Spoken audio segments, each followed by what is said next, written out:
All content and material used in this video are for purposes of review and commentary under terms of fair use. Also, the following views expressed in this video are of personal opinion. Viewer discretion is advised. Oh, and also spoilers. Well, that doesn't really matter.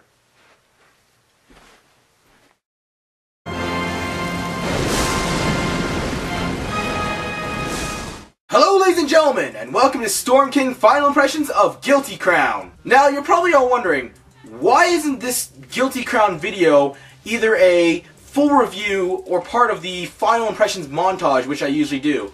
The reason is, I find that I can't really give Guilty Crown a full review, going through the stories, the characters, the recurring themes, you know, the whole kind of 20+ minute video, and I can't exactly give it the montage Final Impressions review thing that I do, which is, I'll talk about it for about 2-3 minutes and then there you go. I made this video because I find there's some things I like to talk about that is a little bit more than a Final Impressions montage can hold, but a little bit less than a full review, and that's what this video's purpose is to serve. Let's go with that. Serve. Now, what is my overall final impressions of Guilty Crown? Now, I could say that my feelings are a little bit mixed, but in all honesty, my feelings toward Guilty Crown is a little bit towards the negative side. Despite Guilty Crown's drawbacks, that doesn't mean it didn't have any good points to it, and I'll point out these good points to you. Guilty Crown was visually astounding, graphically amazing, and had breathtaking animation. This is one of those really good animation animes. I mean, I love the whole contrast between the melancholic, brooding, dark city kind of setting, in contrast to the whole over-the-top, colorful, tons of blue streamer kind of effects and colors that I saw in the anime. So, the animation was really, really good. The music for Guilty Crown was quite well done.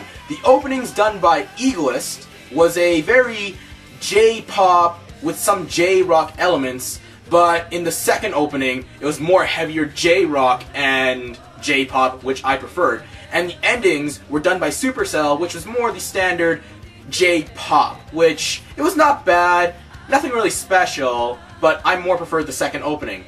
But what really, just took my mind away and just was really incredible and so immersive was the background music for the action scenes. It was very operatic rock, which really made those epic scenes even more better and incredible. I love the background music for the battle scenes.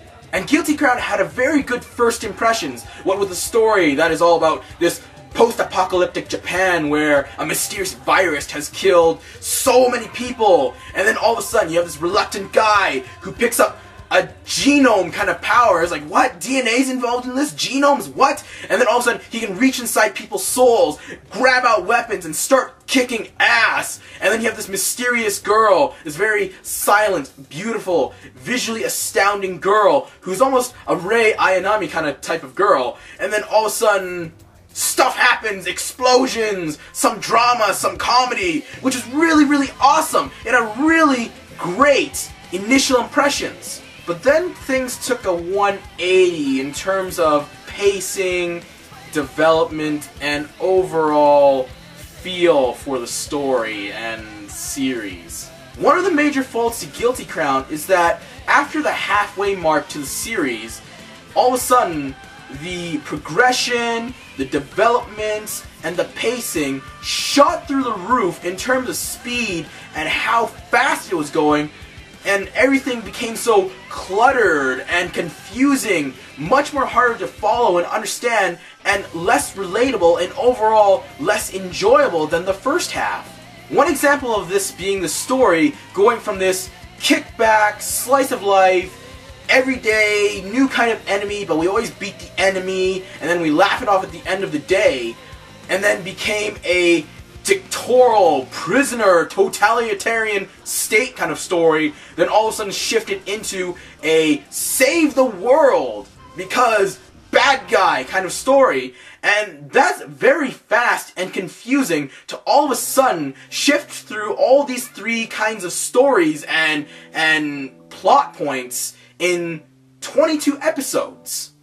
And the second example of this speed development progression is with the character Oma Shu. Shu became a guy who had nothing much going for him, shifted and transitioned into a guy who didn't want to fight but reluctantly did it and succeeded. All of a sudden, immediately after some turn of events, sped up into dictatorial totalitarian oppressor with an iron fist, then shifted into, very fast, a depressed guy with no meaning and no drive for life, then all of a sudden became the savior of the world. And if you ask me, that's a little bit fast. Again, for 22 episodes, to go through 5-6 different types of characters and personalities, that's really fast for 22 episodes. Now, the second drawback to Guilty Crown is that the characters, you couldn't relate to them. You know, you couldn't relate to the characters at all. Now, don't get me wrong, there are series in which the creators make sure of the fact that the characters that they create cannot be related by the audience. You know, the characters that they made are these mysterious kinds of existences in which you cannot understand or comprehend. Now, that's fine. That's incredible. I've seen series like that, and I love it. And then there are other series in which the creator wants the audience to comprehend or understand or relate to the characters in which they are representing. But the problem with Guilty Crown is that it never drew a fine line or some kind of message in which, do we want to relate to the characters? Are we not supposed to relate to the characters? Because I'm getting mixed messages, because there are some parts in which I can relate to some characters, and then all of a sudden, they're doing some things that I would never do, or never understand, or comprehend, you know, what's going on? You know, Guilty Crown never made clear that message of, can we relate to these characters? Are we supposed to relate to these characters? Why are these characters doing this if we're supposed to relate to them? So overall, my final impressions and feelings toward Guilty Crown is that I enjoyed it to the best I could and for what it could be. And, you know, there isn't much. It was a mediocre series at best. There are gonna be people that say Guilty Crown is one of the best series ever, or it's incredibly breathtaking, or it's incredible, it's one of the best animes this year. And I have to stop you there. Guilty Crown is not one of the best series. You know, it can't be part of the top 10 for 2012. It can be part of the top 50 for 2012, but I can't see it being part of the top 10. There are definite flaws with Guilty Crown which cannot be ignored and cannot be just brushed aside. If you are, then you are just being ignorant and are just trying to justify it the best way possible as an obsessive fan person, fan boy, fan girl. All I'm saying is that Guilty Crown is not this godsend, excellent, you know, philosophical, breathtaking series in which people are trying to justify it to be. Guilty Crown is a decent series at most. I mean, I had fun with it to the best I could, despite how negative and how brooding it became. The music was good, the animation was excellent, the initial impressions, first impressions was astounding, the voice acting was above and beyond. You know, it was really, really good voice acting. But despite all those positive points, you cannot deny the fact that there were major flaws and plot holes and pacing problems with the story. The characters were very unrelatable and mixed and very just boring and unrelatable and annoying a lot of the times. You know, the characters were either brooding or being sad about something, or they go back to brooding some more, and despite all these negative events that happen to them, there's gotta be, you know, there are positive points that happen to them, but they just don't realize it. So would I recommend Guilty Crown? Yes and no. Yes, for the first half, in that the first half was really enjoyable and really fun. No to the latter half, in that it just became not so much dark, just emo. Like, the very bad kind of emo. Unnecessarily dark, unnecessarily brooding kind of emo, melancholic kind of presentation. But in all honesty, I think you as the audience should check out Guilty Crown. It's an anime worth checking out, and then once you reach the second half, it's for you to decide whether or not you want to finish it all the way. But, you know, I can't say anything after that point. I could say that, you know, well, you've already reached the halfway point of the series, you may as well finish the second half, or it's just like, well, the second half is sort of trash, and it's not that good. You know, the last couple episodes is not bad.